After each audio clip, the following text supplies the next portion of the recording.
Emotions running high this week as one of the most popular players in the NFL announced his retirement after 13 seasons. I have to admit, Barnes, I watched this. I even got a little choked up. We're talking about Jason Kelce. Even brought his brother, Travis, and mom as he announced he's hanging up his cleats.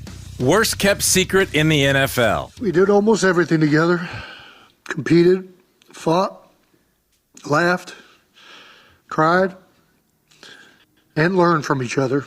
We invented games, imagined ourselves as star players of that time. We'd envisioned making the winning plays day after day on Coleridge Road.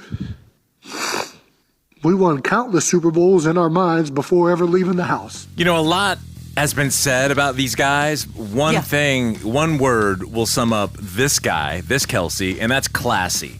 He knew when all this news started to come out about his retirement that it was happening, and he chose to pull back and let his brother have the spotlight because of the Super Bowl, and that's just classy. I mean...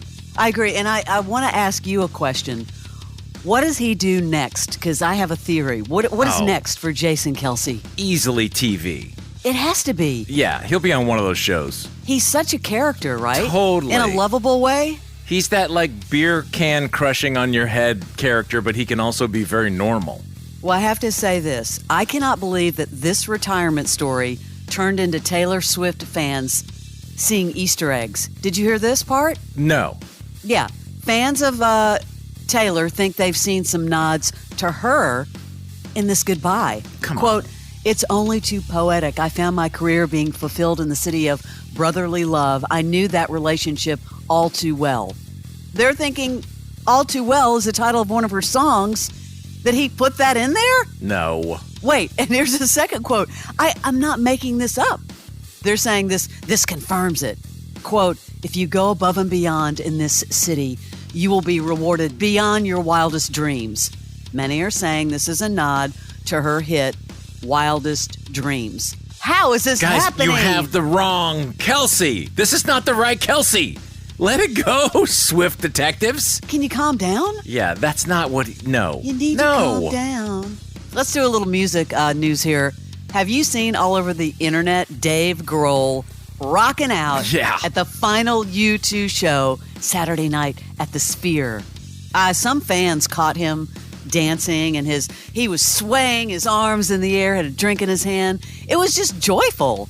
I don't know how he would even go and not be bothered. I hope he waited till the lights were down, then tried to come in. But if you're going to be up throwing your beer in the air, singing, I guess you bring it on you. I actually really loved that. He wasn't the only celeb jamming. First Lady Jill Biden was there. And U2's longtime producer, Brian Eno.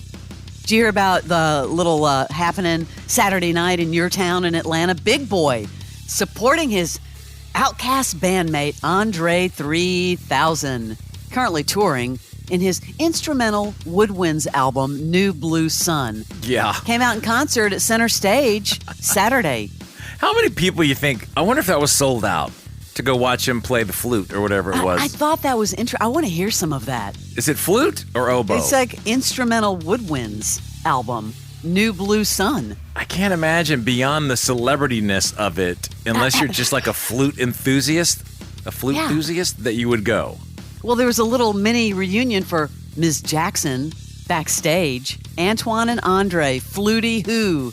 That's what Big Boy, whose full name is Antoine Patton, put on his Instagram account. All these reunions, Barn. You got REM and now Outkast. What's happening? Well, easy there. REM just stood there. No, they all played except for Michael. Right, which I just feel like that's imminent. Yeah. All of these artists or, people that run estates are not happy with people using their music in political campaigns and rallies. Here's the latest. Donald Trump's been using Sinead O'Connor's Nothing Compares to You at all his rallies. Her state, not too happy about it. They issued this statement. Throughout her life, it is well known that Sinead O'Connor lived by a fierce moral code defined by honesty, kindness, fairness, and decency towards her fellow human beings. It is no exaggeration to say that Sinead would have been disgusted, hurt, and insulted to have her work misrepresented in this way by someone who she herself referred to as a biblical devil. I don't know how you get that to stop because, they're using the music. How do you stop that? Because this has been going on forever. I don't know. You know enough about Sinead. That could be the one thing that brings her back to life, honestly. To chase him. I mean, she is... Wow. Talk about the opposite end of the spectrum. Mm-hmm. Yeah. Why would he... Nothing compares to you? Come on. Really? I saw this next story and I thought, oh yeah, Barnes is definitely going to go to this. Definitely. July 3rd, Barnes, I need you to mark this on your calendar. I'm waiting. What? Amerisbank Amphitheater. Oh, the way you're laughing. Okay, this is either going to be a hair metal band. Okay, what? Barbie the Movie in concert. Okay, stop. A live orchestra performing alongside a screening of the film, Macy Schmidt and the Barbie Land Sinfonetta, an all-women and majority women of color orchestra, will perform the score live, 37-city tour. How do you think this is going to do? They're going to milk every dollar they can out of this Barbie thing. I saw Barbie the Movie in concert? An orchestra outside at Amerisbank just to... okay. Okay, one more. I have one more musical note for you. This is a clip, this is wild, resurfacing from 1997 of Johnny Cash being interviewed for On the Record. He is reacting to a clip of Dolly Parton saying that she was turned on by him. Here's the Dolly clip, and then Johnny Cash reacting to it. Johnny Cash was the person that introduced me that night. That's when he was lean and lanky, and that's when I first realized what sex appeal was. I was 13 years old. It was like, oh. My mouth just flew open. Well, first I had seen him on stage, and I had all these feelings, which now I know is just being horny. Well, a sex appeal or something. I don't know if that's exactly the word. That's what I was. You have any comment on that? I really appreciate that. That was nice of you. He's probably like, I don't want to go to jail. I'm not going to say anything. It's the great thing about Dolly. She's like Adele, like no filter. Just going to say what's on her mind. She puts out rock albums. Now she's talking about her sex appeal at 13. Yee. Bonzi, should we go to the Royal Watch? The Royal Watch. What's happening? Yes. Guess who was missing and has now been found and has been seen? Kate Middleton, spotted for the first time in months after people were wondering, where was she? Yeah, but she hasn't been missing to anyone that matters. She's only been missing to the sleuths. I don't understand why people were so freaked out about this. She underwent abdominal surgery earlier this year. People thought it was a mysterious surgery, and then she was outside of the public eye. Well, she was recuperating. Yeah, you can do that. It's your choice. She was seen riding in the passenger seat of a car driven by her mother, Carol Middleton. She's okay, people. I think probably the Sun and the Mirror, the Daily Mail, all of those UK rags, they just needed something to talk about. Speaking of the royal family, continuing to bounce back from their assorted health woes, King Charles, Kate Middleton on the men, news comes about Sarah Ferguson and her battle with skin cancer.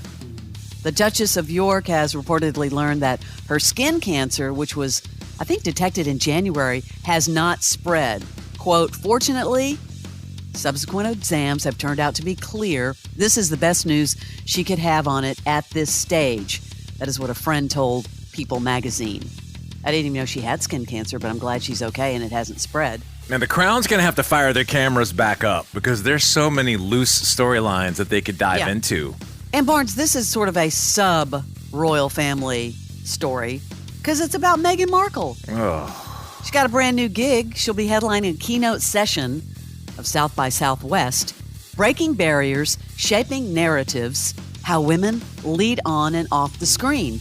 Joined by Katie Couric and Brooke Shields and diversity and inclusion consultant Nancy Ewan, as well as moderator Aaron Hines for South by Southwest. Wow. Will you go to this, Barnes? No, is she really the best to lead that? I'm being serious. Like, is she really the best example? Because you champion, women and all. Is she the best?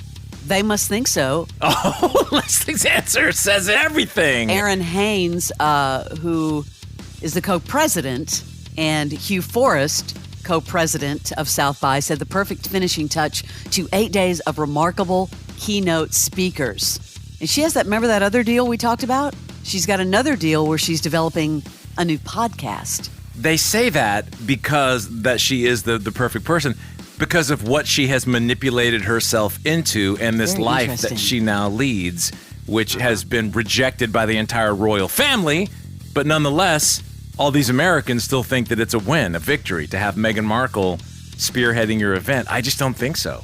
Let's talk about Lindsay Lohan confirming that Freaky Friday 2 is in the works. She'd be better.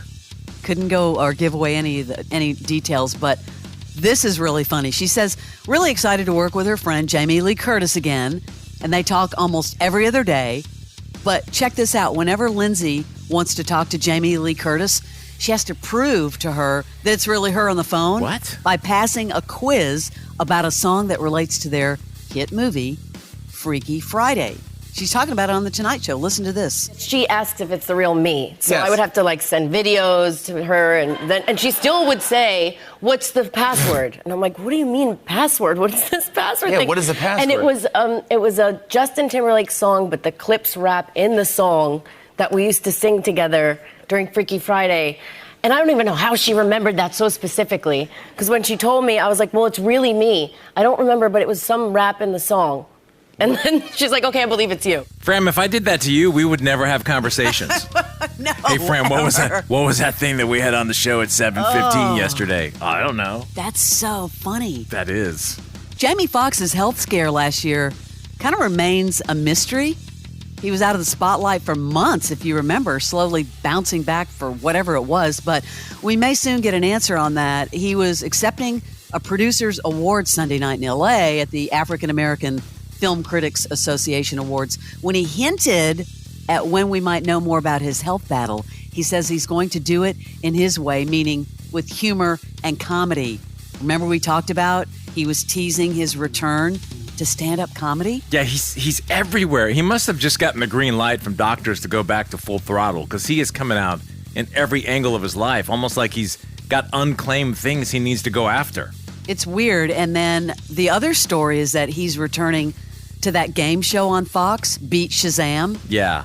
after missing the most recent season following that health scare. The network announced Monday that Fox and daughter Corinne will resume hosting duties. 7th season, May 28th. I haven't watched that show. Is it good? It's all right. I mean, it's one of those shows that just takes up time. It's nothing special.